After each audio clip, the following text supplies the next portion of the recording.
Hi friends, வணக்கம். எல்லோரும் எப்படி இருக்கீங்க? நம்ம இன்றைக்கி ராகி இட்லி எப்படி செய்ய போகிறோம்னு பார்க்க போகிறோம். அதுக்கு நான் அரைச்ச மாவு எடுத்துக்கிருக்கேன். இதில் நான் ஒரு 3 கைப்பிடி அளவு ராகி ஆட் பண்ண போகிறேன். நான் எடுத்து வச்சுருக்கிற அந்த மாவில் ஒரு கை ராகி அரைச்சி வச்சுருக்கிறத போடுறேன். இன்னொரு கை போடுறேன். 2 கை போட்டிருக்கேன். இப்போ இதை நல்லா சமையல் சோடா போட்டு இந்த மாவை ஆட் பண்ணதுக்கப்புறமா சமையல் சோடா எடுத்து வச்சுருக்கேன். ஒரு 2 பிஞ்சு சமையல் சோடாவில் தண்ணி ஒரு பாதி கிளாஸ் ஊற்றி மிக்ஸ் பண்ணிவிட்டு அப்புறம் இந்த மாவில் ஊற்றி கலக்கணும். இதை நல்லா மிக்ஸ் பண்ணியாச்சு சமையல் சோடாவை.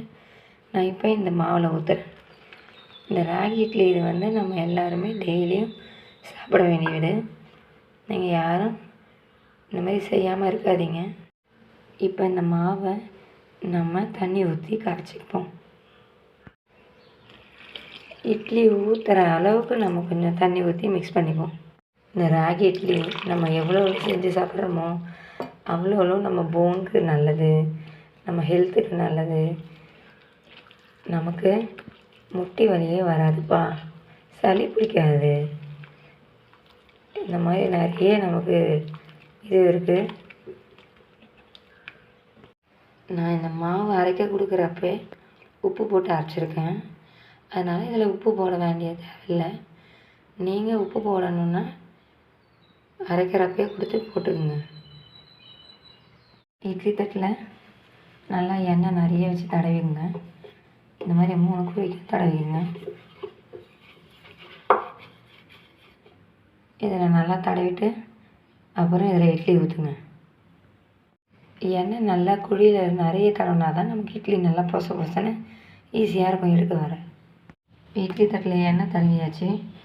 இப்போ நல்லா கரைச்சி வச்சுருக்கேன் ராகி இட்லி மாவை நான் இட்லி தட்டில் ஊற்ற போகிறேன். இட்லி ஊற்றிட்டேன். இப்போ ஸ்டவ் ஆன் பண்ணி இட்லி குண்டான வச்சுட்டு இட்லி எடுத்து உள்ளே வைப்போம். ஸ்டவ் ஆன் பண்ணிக்கிறேன். இப்போ தண்ணி இந்த அளவுக்கு வச்சுருக்கேன். இந்த இட்லி குண்டானில் கீழே இந்த கோடு இருக்கு இல்லையா, இதில் 1/4 வாசி வைக்கணும். அப்போ தான் நமக்கு மேலே இங்கே தட்டு வச்சாக்கா அந்த தண்ணி மேலே பொங்கி வராமல் இட்லி டேமேஜ் ஆகாத இருக்கும். இந்த அளவு தண்ணி போதும். கொஞ்சம் சுட்டுருச்சுன்னா இதில் இதுக்குள்ளே இட்லி தட்டு வச்சு மூடிடுவோம். வச்சாச்சு. இப்போ இதை மூடி போட்டு மூடிடுவோம். ஒரு 10 நிமிஷம் கழித்து ஓப்பன் பண்ணி பார்த்துட்டு வெந்துருச்சான்னு டெஸ்ட் பண்ணிவிட்டு அதுக்கப்புறம் இட்லி எடுத்துருவோம். இப்போ மூடிடலாம்.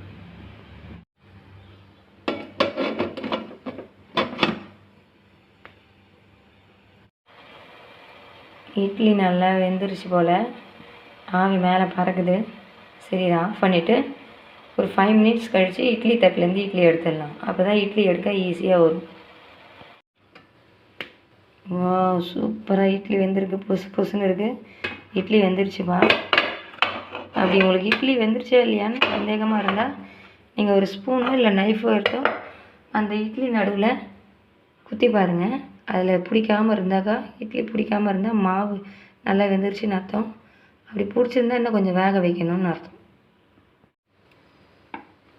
நல்லா வெந்திருக்கு. சரி, நான் இந்த இட்லி தட்டை ஒரு 5 நிமிஷம் ஆற வைக்க போகிறேன். அப்போ தான் இது எடுக்க ஈஸியாக வரும். வா, சூப்பராக இட்லி வெந்திருக்கு. பொசுன்னு இருக்குது. இட்லி வெந்துருச்சுப்பா. அப்படி உங்களுக்கு இட்லி வெந்துருச்சா இல்லையான்னு சந்தேகமாக இருந்தால் நீங்கள் ஒரு ஸ்பூனோ இல்லை நைஃபோ எடுத்தோ அந்த இட்லி நடுவில் குத்தி பாருங்கள். அதில் பிடிக்காமல் இருந்தாக்கா, இட்லி பிடிக்காமல் இருந்தால் மாவு நல்லா வெந்துருச்சுன்னு அர்த்தம். அப்படி பிடிச்சிருந்தா இன்னும் கொஞ்சம் வேக வைக்கணும்னு அர்த்தம். இந்த இட்லி இப்போ நல்லா ஆறிடுச்சு. இதை பாருங்கள், எடுக்கவே எப்படி பொசுன்னு நல்லா இருக்குது பாருங்கள். இந்த மாதிரி இருக்கும்.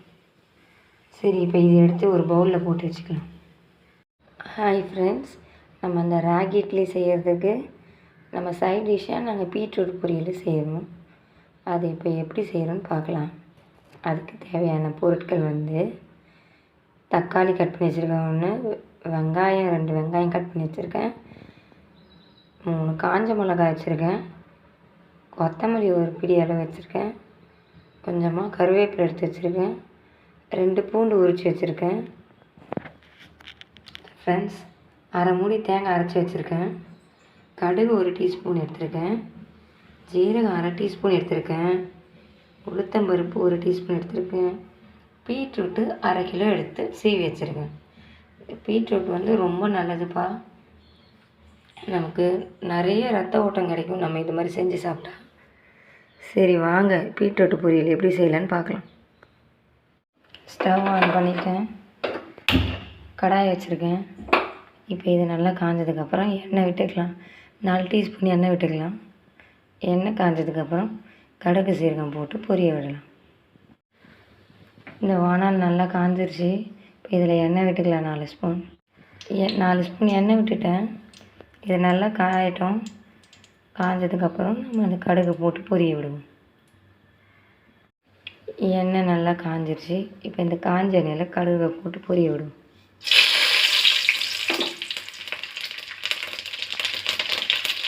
நல்லா பொரிஞ்சு நின்றுச்சு. இப்போ இதில் சீரகமும் உளுத்தம்பருப்பும் போட்டு தாளிக்கலாம்.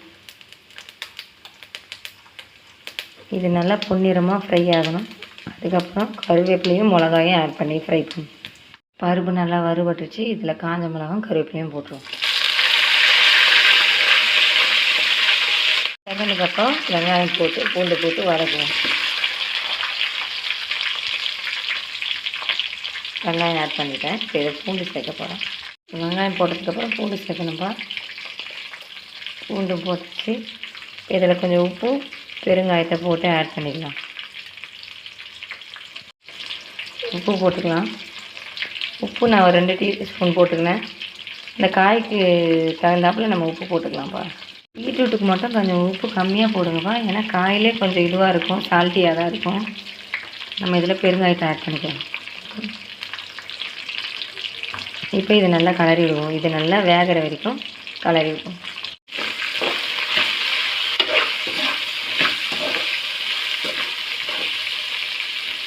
இது நல்லா வதங்கினதுக்கப்புறம் நம்ம தக்காளி போட்டு வதக்குவோம்.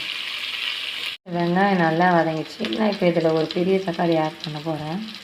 ஒரு விருப்பமாக இருக்கிறவங்க ஆட் பண்ணிக்கோங்க, வேண்டான்னா விட்டுருங்க.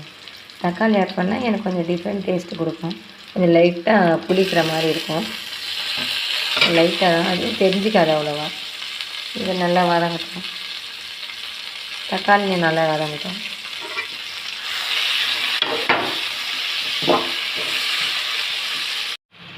இப்போ தக்காளியும் நல்லா வதங்கிடுச்சு.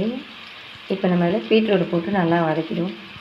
பீட்ரூட்டு வந்து நீங்கள் தண்ணி ஆட் பண்ண வேண்டாம்ப்பா, அதுவே கொஞ்சம் மீடியம் சூட்டில் வச்சு நீங்கள் ஃப்ரை பண்ணிங்கன்னா உங்களுக்கு ரொம்ப சுவையாக இருக்கும்.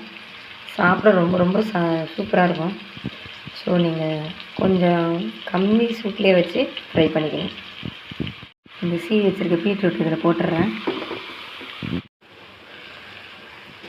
இன்னும் கொஞ்சம் நேரத்தில் இது வெந்துடும். இது மாதிரி நல்லா திருப்பி விட்டுட்டே இருங்க. அடி பிடிக்காமல் திருப்பி விட்டுட்டே இருங்க.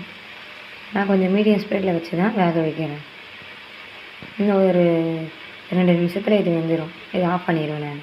கேரட்டு நல்லா சாஃப்டாகிடுச்சு, வெந்துருச்சு.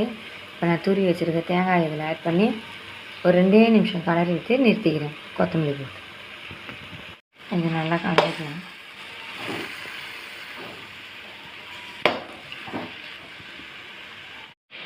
தேங்காய் போட்டாச்சு.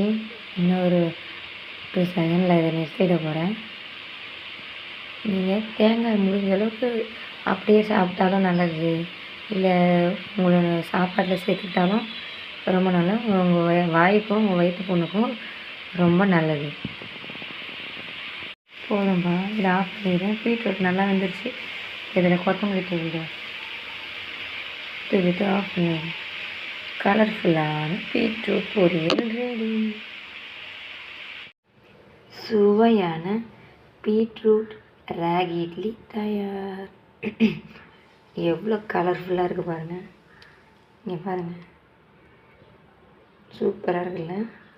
எங்கள் வீட்டு பிரேக்ஃபாஸ்ட்டு இன்றைக்கி இது தான். எங்கள் பசங்களுக்கு நாங்கள் இப்படி தான் சாப்பாடு கொடுப்போம்.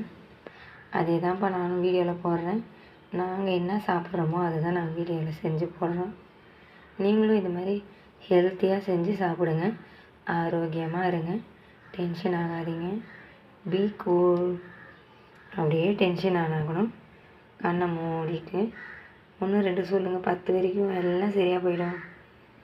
பாய். இதை மாதிரி செஞ்சு ட்ரை பண்ணி சாப்பிட்டு பார்த்து என் சேனலை சப்ஸ்கிரைப் பண்ணுங்கள். மறக்காமல் ஷேர் பண்ணுங்கள், லைக் பண்ணுங்கள். Bye friends.